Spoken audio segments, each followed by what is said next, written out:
पंच महाभूतों से बना है हमारा ये शरीर और हमारा ये घर।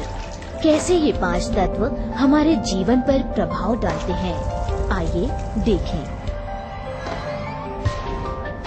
टूर विद वैशाली गुप्ता कार्यक्रम में आप सभी का बहुत बहुत स्वागत है। आज हम खड़े हैं दोस्तों साउथ एक्सटेंशन में मिस्टर दिव जैन के घर के बाहर, जो कि इंटरनेशनल बेस्ड फैशन डिजाइनर हैं और एक्सपोर्ट करते हैं अपने गारमेंट एनआरआईज को। ऑफ कोर्स इनके घर का वास्तु भी मिसेस वैशाली गुप्ता ने किया है। आइए डालते हैं एक नजर इनके ब्यूटीफुल रेजिडेंस पर।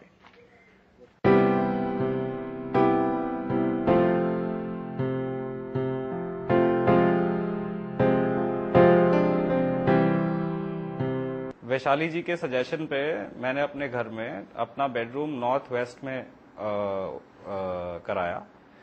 मेरे को काफी उससे लाभ हुआ है। मुझे मेरे वैवाहिक जीवन में बहुत सुख है। हम लोग काफी घूमते फिरते हैं और ऐसे कोई हमारी डिसहार्मनी नहीं है। तो दोस्तों ये था मिस्टर दिव जैन का घर। आइए अब आपकी मुलाकात करवाती हूँ वर्ल्ड रिनाउंड वास्तु विशेषज्ञ और पायरा वास्तु एक्सपर्ट मिसेस वैशाली गुप्ता जी से। वैशाली जी आपका बहुत बहुत स्वागत है। नमस्कार वैशाली जी, सबसे पहले आज मैं यही जानना चाहूंगी कि अंडर वाटर टैंक जो बनता है किसी भी घर में, उसकी क्या इंपॉर्टेंस रहती है वास्तु की दृष्टि से? अंडरग्राउंड वाटर टैंक के लिए जो सबसे आइडियल लोकेशन है वो नॉर्थ की दिशा होती है। ईस्ट में भी दे सकते हैं, नॉर्थ ईस्ट में भी कुछ हद तक दे सकते हैं। अगर आपका जो अंडरग्राउंड वाटर टैंक है वो सही दिशा में आ जाता है तो वो जल देवता को एक तरीके से नमन करने के बराबर होता है। नॉर्थ जो है वो हमारे पैसे की दिशा है, हमारे धन की दिशा है। अगर हम यहाँ पर जल का स्रोत दे देते हैं तो हमारे घर में कभी भी धन लक्ष्मी की कमी किसी प्रकार से नहीं आती है। अगर अपना जो बोरिंग है, जो अंडरग्राउंड वाटर टैंक है, उसको हम नॉर्थ ईस्ट की तरफ दे देते हैं तो हमारे घर में ओवरऑल प्रॉस्पेरिटी आती है। और अगर हमारा जो बोरिंग या अंडरग्राउंड वाटर टैंक है वो ईस्ट की तरफ में आ जाता है तो हमें स्वास्थ्य मिलता है। अगर आपके घर के वास्तु में कुछ भी दिक्कत हो, लेकिन अगर आपकी बोरिंग जो है वो सही जगह पे आ जाती है तो उस घर की जो गाड़ी है फाइनेंशियली, हेल्थ वाइज, स्पिरिचुअली वो चलती रहती है। तो वास्तु शास्त्र में बोरिंग का गलत जगह पे आना या अंडरग्राउंड वाटर टैंक का गलत जगह पे आना दोस्तों बहुत बड़ा महादोष माना जाता है। और हो सके तो अपने अंडरग्राउंड वाटर टैंक को नॉर्थ यानी कि उत्तर, ईस्ट यानी कि पूरब, या फिर नॉर्थ ईस्ट यानी कि उत्तरी पूर्व के कोने में ही दें। जी, मान लीजिए वैशाली जी किसी के घर में ये महादोष हो गया, यानी कि अंडर वाटर टैंक जो है गलत दिशा में हो गया, तो इसके क्या दुष्प्रभाव देखने को मिलेंगे? देखिए वैसे डिपेंड करता है कि आपने अपना जो अंडरग्राउंड वाटर टैंक है वो किस गलत दिशा में दिया है। अगर मान लीजिए आपका जो अंडरग्राउंड वाटर टैंक है, आपकी जो भूमिगत पानी की टंकी है वो नॉर्थ वेस्ट की तरफ आ जाती है तो उसके क्या प्रभाव पड़ेंगे? ये हो सकता है कि आपका जो परिवार है वो किसी लिटिगेशन या फिर लीगल केस में फंस जाए।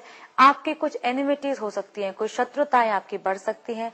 आपके जो अपने लोग हैं वो पराये हो जाते हैं। और ये हम बिल्कुल नहीं चाहते कि हमारे जो दर्शक हैं वो कुछ ऐसी गलती करें जिसकी वजह से उनके अपने लोग पराये हो जाएं। यही नहीं, अगर हमारा भूमिगत पानी की टंकी जो है वो नॉर्थ वेस्ट में आ जाता है तो हमें जो लाइफ में प्रोफेशनल अपॉर्चुनिटीज मिलती हैं वो हमारे सामने, हमारे हाथ से निकल जाती हैं। वही अगर अंडरग्राउंड वाटर टैंक जो है आपका साउथ ईस्ट में आ जाए यानी कि अग्निकोण में आ जाए तो दो दोष हो जाते हैं। एक तो साउथ सेक्टर में हमारा खड्डा हो जाता है और दूसरा अग्नि के स्थान पर हमारा जल आ जाता है। ऐसे घरों में मैंने अक्सर देखा है कि फायर हैजर्ड्स हो जाते हैं, गैस सिलेंडर फट जाता है, इस तरह की कई एक दिक्कतें आ जाती हैं और जो घर की महिला है उसके स्वास्थ्य पर भी काफी फर्क पड़ता है। वैशाली जी आज की टिप आप क्या देना चाहेंगी? अक्सर घरों में हम जाते हैं तो देखते हैं कि कभी कभी लेडीज के बीच में आपस में नहीं बनती है, देवरानी जेठानी के बीच में नहीं बनती है, सास बहू के बीच में नहीं बनती है। तो क्या होता है वो दोष जिसकी वजह से दिक्कत आती है? अक्सर ऐसा होता है कि अगर आपके घर में, आपके किचन में जो कि लेडीज का स्थान है, वहां पे अग्नि और पानी अगर एक ही प्लेटफॉर्म पर आ जाए तो उनके बीच में आपसी झगड़े होने की, लेडीज के बीच में मन मुटाव होने की संभावना बहुत ज्यादा बढ़ जाती है। तो अगर आपके घर में, आपके घर की लेडीज के बीच में आपस में कुछ थोड़ी सी तू मैं चल रही हो तो देखें कि कहीं आपके किचन के प्लेटफॉर्म पे आपका जो जल और अग्नि है वो कहीं साथ साथ तो नहीं आ गया। जी, आज की चर्चा के लिए वैशाली जी आपका बहुत बहुत शुक्रिया। दर्शकों आज के कार्यक्रम में इतना ही। कल फिर मिलेंगे ठीक इसी टाइम इसी चैनल पर। तब तक के लिए नमस्कार।